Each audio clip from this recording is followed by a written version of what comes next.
Director. I made him wait for you. Oh, I Mhm.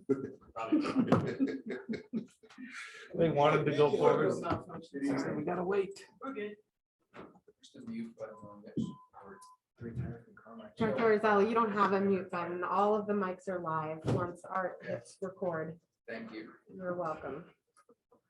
So, the finance and audit committee for the fire district for Thursday, October 27th, 2022 is open. And so the public opportunities to discuss matters of public interest within the committee's scope, including items on or not on the agenda, are provided. Are there any speakers? I do not have any speakers in person. Art, do we have any virtual attendees? There's one attendee. You have the ability to unmute yourself if there's something you'd like to present to the board at this time.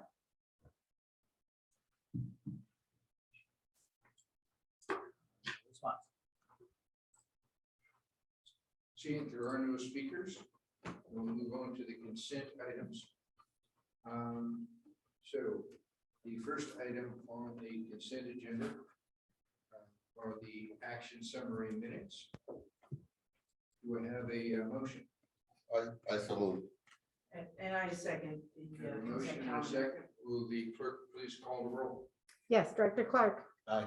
and Jones Aye. and Director Orzali. Aye. Motion passes. With that, presentation items. Item one, CalPERS 2022 annual pension evaluations. And this is going to be handled by Mr. Sewell. Thank you. Good evening, Mr. Chair, Directors, Fire Chief Arms. For this presentation, CalPERS 2022 annual pension valuation, safety miscellaneous pepper and miscellaneous classic plans. I want to share the findings of CalPERS' most recent valuation issued in September. We'll also be looking backwards at trends in our three plans and reviewing what the most recent market returns mean for future years. So let's start with who's in our plan. Okay, so on this slide, you've got on the left column the three classifications I mentioned before: pepper, miscellaneous, classic, and safety. It shows the current staff and retirees, each plan and support ratio. The support ratio is the number of actives divided by the number of retirees. The gray column is just, the gray columns are 2021, just for reference there. Let's see, our three plans are distinctly different. Our safety plan, there at the bottom there, includes classic safety staff who received 3% at 50, and our safety pepper staff who received 2.7% at 57. Our miscellaneous classic includes employees hired before 2013 who will receive 3% at 60, and our miscellaneous pepper will receive 2% at 62. So those are the three classifications. You can see clearly that the safety staff make up the bulk of that group. You'll also notice that the number of pepper employees increased from 36 to 42. That's our biggest percentage growth in the group. We expect that to grow still higher as more miscellaneous classic and safety staff retire and the number of peppers creeps up. Next, let's look at the pension costs associated with each of the three plans, starting with miscellaneous pepper. This slide represents Metro Fire's employer costs for those 42 miscellaneous pepper employees and no retirees currently. It covers the period from 2018, 2019 to 2028, 29. These are our staff hired since pepper went into effect in 2013 and January 2013, which set up the new lower level of benefits. And the orange columns are the unfunded accrued liability. That's a term I'll be using a bit, or UAL. It basically is just the amount needed to fully fund the system with assets equivalent to long-term liabilities. And notice that the orange column disappears in 23-24, meaning the system was fully funded as of June 30, 2022 for this classification of miscellaneous pepper. The blue columns are normal costs, or the cost Metro Fire pays to PERS to operate the system for that year, and does not include the prior accrued liabilities. Pepper members pay 50% of the normal cost, and the employer pays the other half. If you're wondering why the normal cost is going up again in 23-24, that's representing that we jumped from 36 to 42 members in pepper. So you can expect that number to go up, and that line will look different each year when we keep adjusting with the totals. It flattens out in the projected years because CalPERS projects rates to stay the same and the participation rates stay the same, and that they've, if you will, perfectly estimated the cost. So unlikely that to happen, but that's why it flattens out from that point forward. The next is the miscellaneous classic plan. It's for the 43 persons hired into PERS before 2013.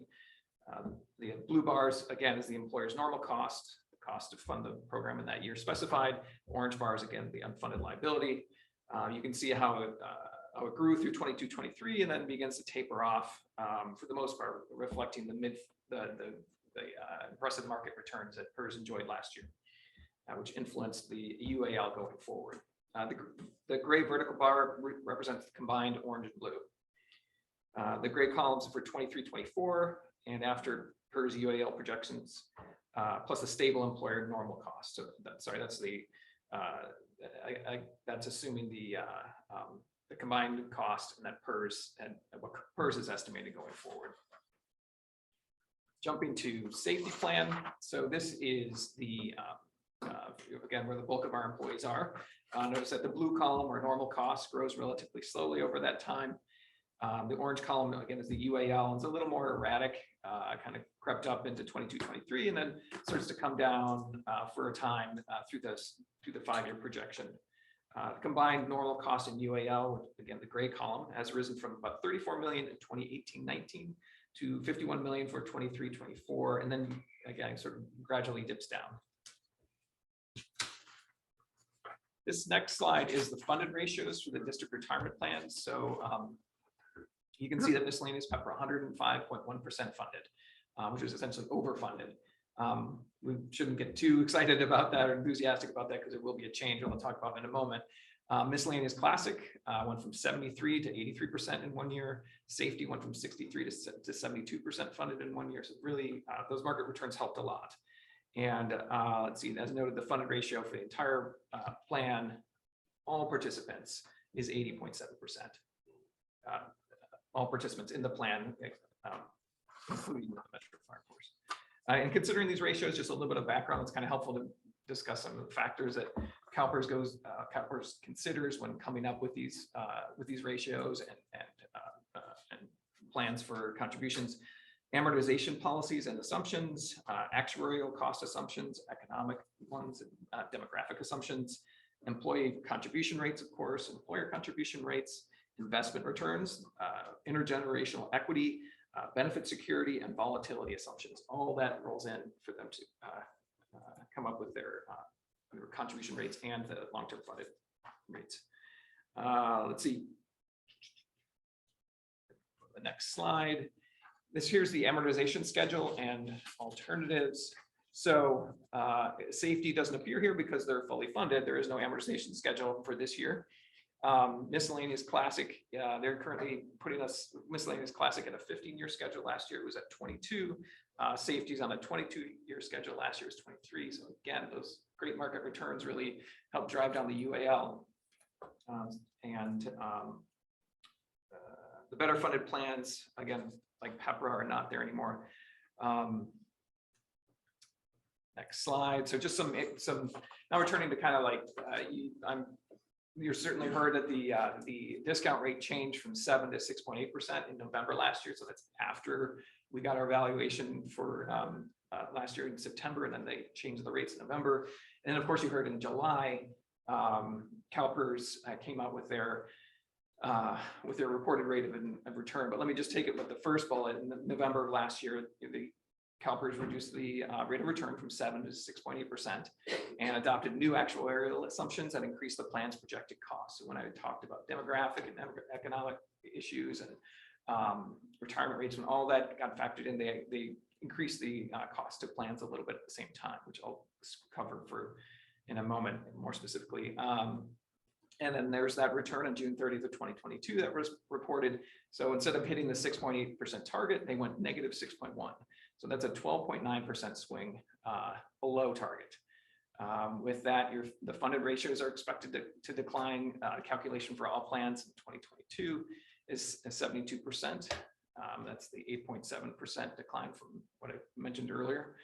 CalPERS projects an important part of their contribution of their projections as well is the wage growth. So they're projecting 2.8% wage growth.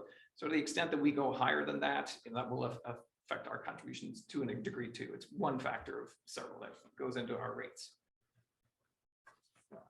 Here's a picture of the CalPERS market market gain, or in this case, loss. So that first line, 2021 investment experience gain, that is just the 20, when you think of the 21.3% return that they reported in July of 2021, that's how much in dollars it was, 50.1. It's actually billion. These dollars are in as it says dollars and thousands, so it's almost 2 billion. The discount rate change, when they did that, you erode it by a degree and by an amount, it looks like about 11.7 billion. Other assumption changes, the demographic related ones that I mentioned earlier, when they updated their assumptions, we lose another 1.3 billion. So the total gain in 2021, when you factor those in, is about 37.1 million. And then with the experience loss, that 12.9% swing, 12.9% below the 6.8% target, gets you down to 53.4 in total losses for that year. You take the 2 years together, you get a negative 16.2.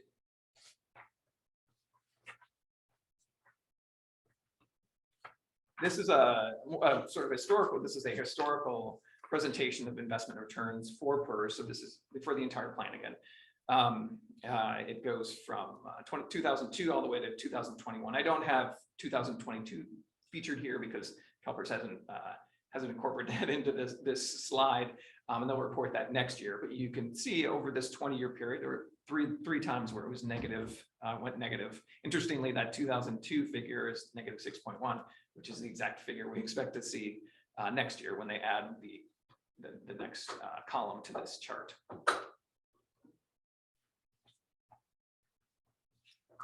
So sort of you wondering, when is this going to hit? The lower returns, market returns, when is that going to hit? Well, there's a 2-year lag, as noted here, between investment returns and rate setting. Market losses and increased costs won't increase until the UAL, won't increase our UAL until 24-25, which we will receive as our evaluation in September of 2023.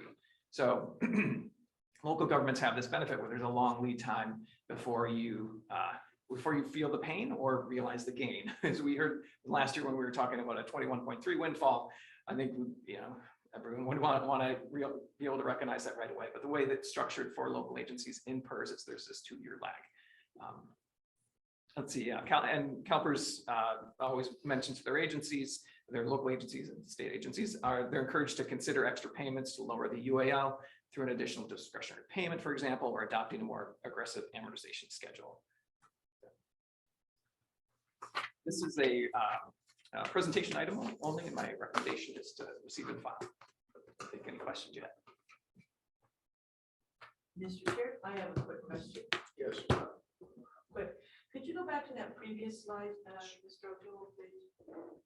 On the second bullet point, what would that mean for us to do that? Whether it's extra payments or discretionary payments, adopting more aggressive. And I realize our meeting here is fairly short. May I suggest that we have whatever it takes to have a presentation about a couple options to follow that up with that second bullet about extra payments to lower that UAL, what other agencies are doing within the state. Because as I recall, we had our financial audit presentation. This was mentioned as the second bullet was mentioned in order to help reduce our future costs over time.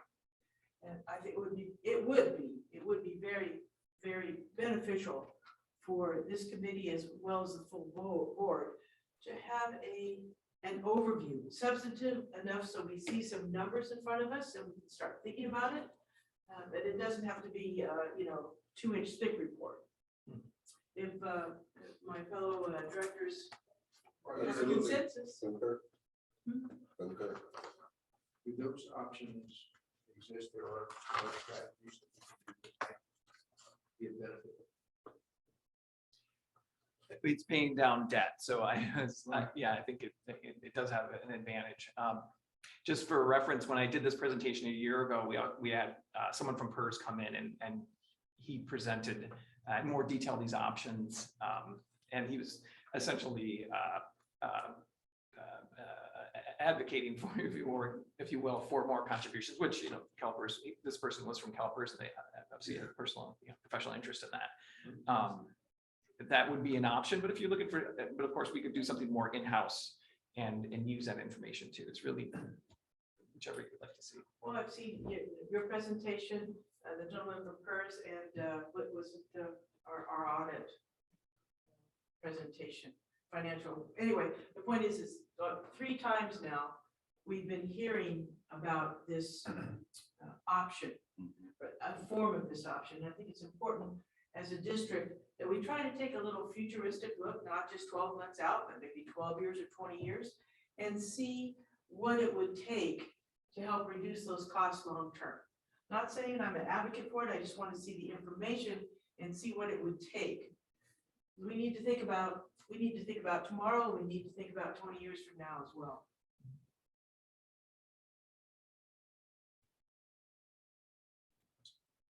So, Mr. O'Toole, does that complete your report on this topic? Yes, it does. Right. So then, moving to the fiscal report through August 31st, 2022. Mr. O'Toole again. Thank you, Chair and Directors. The tonight's bi-monthly fiscal report covers the first 2 months of the fiscal year, so July and August, and is intended to help you monitor the fiscal health of the district. Presentation is drawn from the Finance Committee report, which you received in your board package. To our next slide here. This is a general fund cash balance trends as of August 31, 2002. So again, the first 2 months. The green line is 2022. The red line is this current year. And the trend line follows a historical pattern where we spend into the dry period and then receive property tax revenues in late December, begin to receive in late December, and picks it up where we move out of the dry period and stay there for the rest of the year. You can see that cash is tracking a little bit lower than last year after 2 months. Ending cash balance, as noted on the slide, is negative 9.2 million, which is about 11 million less than where we were last year at the end of August. And slide, total general fund revenues. The blue line is your budgeted line, your green line is your prior year, and your red line is the current year again. The red line is at about 7.5 million, which is tracking closely with the green and the blue. Obviously, it's hard to tell the difference. And next, so then with that, we'll dig a little deeper into revenues, move to medic cost revenues, so EMS related revenues. Let's see, the red line, oops, too many. The red line is, again, the current year medic cost revenues are about 900,000 lower than they were at the prior year, and budget was still 10 months to go, slightly lower than where we expected to be. The total for the year, you can see there's 46.97 million. It's on to expenditures. So the after 2 months, the actual general fund expenditures relative to our final budget are about 3 million under. So underspending by about 3 million. You can see that we're about 6.5 million over last year's spending level, but still, again, 3 million below budget. Looking at labor costs. So labor costs make up about 84% of our total general fund expenditures. And on this slide, the blue line is budget, the red is actual, and green is prior. Again, tracking very closely. After 2 months, labor costs were 38.2 million. Actual labor costs were about 400,000 less than the prior year number and our budgeted number. It's reserves. The yellow dotted line is about the 15% reserve amount for the year. For the fiscal year as a whole, we followed a course similar to last year. At the end of July, reserves were about 8 million more than last year, and by the end of August, that had flipped where reserves were about 3 million under where they were last year. Reserves at the end of August, that number is negative 10.3 million. Moving to the CERT fund, as of the end of August, this slide shows our contributions and earnings in the CERT fund, California Employers Retirement Benefit Trust. And this is not a cash fund, of course. It's not used to in our cash calculations. It's simply to pay off future OPEB costs. The total at the top, 68.1 million, is made up of like the blue and the green, which is our contributions to the fund, 9.97 million, and earnings of 15.1 million. Let's see, the current total of funds in our trust is 2 million more than when I reported in the bi-monthly report 2 months ago. So you can see at the far right, you can see how the green line ticks up again. So it's starting to creep up again, suggesting that CalPERS is maybe getting a handle on the market, the downturn that was harming our cert assets pretty significantly. This last slide. So just a few takeaways through the first 2 months of the fiscal year. General fund cash and revenues are trending somewhat lower than last year, 11 million and 900,000 respectively. General fund spending is about 3 million lower after the first 2 months. Reserves are slightly lower than last year at this point, and cert performance improved, but still well short of the peak reached in 2021. So that will need to be watched. This is a presentation item only and subject to your questions. That concludes my presentation.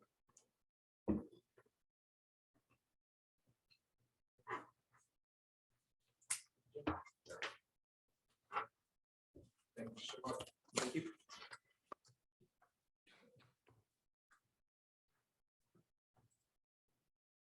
So with that concludes the agenda for this evening. Date of the next meeting is to be determined. As with anticipated actions and presentation items, seeing no further business, this meeting is adjourned.